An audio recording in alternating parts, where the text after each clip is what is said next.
Shalom, shalom. Set apart brother. Man, thank you for tuning into another episode of The Set Apart Man. Hey, in today's video, man, I want to talk about leadership on the job site. Let's talk about it. The matrix is everywhere. It is all around us. Even now, in this very room, you can see it when you look out your window or when you turn on your television. You can feel it when you go to work, when you go to church, when you pay your taxes. It is the world that has been pulled over your eyes to blind you from the truth. What truth? That you are a slave like everyone else. You were born into bondage. Unfortunately, no one can be told what the matrix is. You have to see it for yourself. This is your last chance. After this, there's no turning back. You take the blue pill, the story ends. You wake up in your bed and believe whatever you want to believe. You take the red pill, you stay in Wonderland, and I show you how deep the rabbit hole goes. Remember, all I'm offering is the truth, nothing more. All praise to the Most High Yah Shalom. Thank you for tuning into another righteous Ruach Spirit-filled episode of The Set Apart Man. Once again, I'm back in the trenches, handling that kingdom business. Here I am, man, standing on the job site. And I've been up about 2 hours before the help is going to arrive so we can tackle this project. Big building, 18 by 70, and we're got the grading done, got most of the plumbing done, and today we're going to tackle the rebar. So in doing so, on a job site, man, there's a lot of things that have to go on behind the scenes that I don't give a dang if you're doing a small project and you got a couple brothers from your job, a couple brothers that you hoop with coming to help you out. It doesn't matter. You still have to have leadership. And today I'm going to disclose that and break all that down. But before I do that, I need you to smash that like button because it doesn't cost you anything. It doesn't cost you anything at all. And then secondly, man, consider subscribing to the channel. If you subscribe, set your notifications to all notifications. That way you don't miss out when I'm dropping all kind of gems and jewels. Lastly, man, drop me a comment down below answering this question in the comments. Let's start a dialogue. Let's start a conversation. What do you think anytime that you have worked for somebody, what is one thing that they could have done to make your job experience when it comes to working with the brethren? What is one thing they could have done to make your work experience more pleasant? Or what is one thing that they forgot to do as somebody requesting the help they forgot to do, and how did that delay the process? Let me know down in the comments.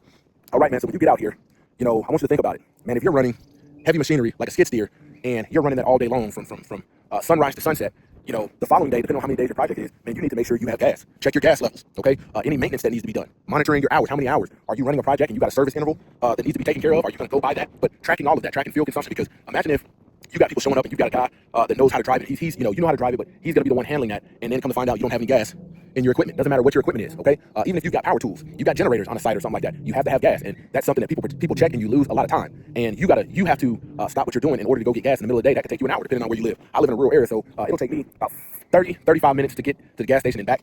And that could be time that I can spend actually engaged in something out here in doing leadership. Here's another one. When it comes to beverages, man, making sure your help is hydrated, making sure they got things that's going to give them electrolytes, they got access to water, plenty of it. You know what I'm saying? This is going to make people want, when you're doing a project, alone from them learning the wisdom that you're dropping, having things already, cold beverages and things like that versus helping somebody.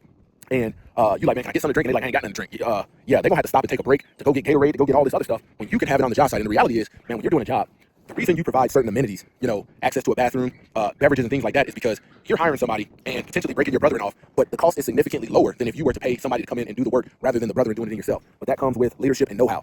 Okay, here's another one. Okay, at the end of every day, you need to be doing a summary or have a working list of what needs to get done. It can be on a notebook, a piece of paper. It can be on your phone. You need to have a running list of what needs to be done. And then also things at the end of the day that you were derelict in, you were deficient in. Maybe you didn't have the correct type of tape. Maybe there was a sealant or something that you need. You make those notes, and then after the workday, you can go to your hardware store, your Lowe's, Home Depot, wherever you got Tractor Supply, and go get the stuff you need. And then the following morning, you're prepared when people show up to work. All right, I had to take a brief pause real quick, but like I said, man, when you first come out in the morning, well before anybody shows up, man, you need to get a list of priorities of work for that day. And whatever, you don't want to overload people, because if it's a project, you need to map out and plan. Okay, are you on schedule? Are you going to need more days? Are you going to finish up? Is it going faster? But this is why listing out priorities of work, so you can say, hey, by about 4 or 5 p.m., depending on how long, let people know, hey, man, if you're doing this project, I'm hiring you out, I expect you to be here till X, Y, and Z, because you don't work them all the way up until that time, because you got to do site cleanup, securing your tools, making sure everything, you're not leaving anything out, because if it rains in the middle of the night, it can mess your stuff up. So priorities of work, making sure you got that list and you're checking that off, and also making sure you're laboring with your hands as a leader, leading by example, and at the same time overseeing. You're diligent at work, but you're also overseeing, because if you put 100% trust in somebody else and you don't verify it, if they get it wrong, it's still on you. So you have to kind of verify when they get to points where you got to take measurements and things like that.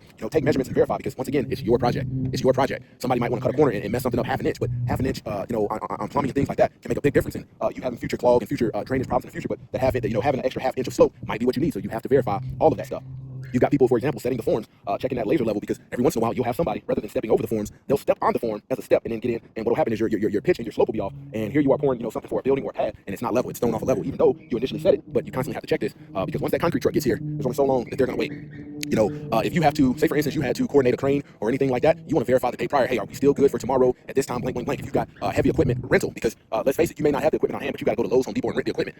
You want to make sure all of that stuff is available, because if you got people showing up and you don't have the tools to get the project done, people are going to be looking at you crazy. And also planning out your lunches, making sure if you're going to provide lunch, you tell people. If they need to provide lunch, you tell them that also. That way everything is prepared and can run smoothly on the job site. You see what I'm saying? Make sure everything can run smoothly. If you're providing lunch, man, you don't want to provide anything that's going to make people crash, going to make people sleepy, going to make them sluggish. That's the worst thing you want to do. So you want to provide them something that's going to refuel them, give them nutrients, things like like that, so they'll be ready to continue mission and get the job done. So just wanted to share that with you because leadership on the job site is everything, and it determines the success of the product. It determines the success of the project. So got to get after it, got to handle this business. And like I said, man, just want to wrap this up, but giving you just some basic leadership principles that you need to be considering anytime you're doing a project and you got people coming to help you, whether you're paying them or not paying them. You know, if you're not paying somebody to help and they're donating their time, you should be willing to go above and beyond, because let's face it, you're saving a lot more money. You're saving an extremely lot more money than paying somebody to come out and do it. Once again, this is the Set Apart Man, kicking a gun barrel straight. Until next time, stay set apart, stay disciplined, stay in that word of Yah. Wow.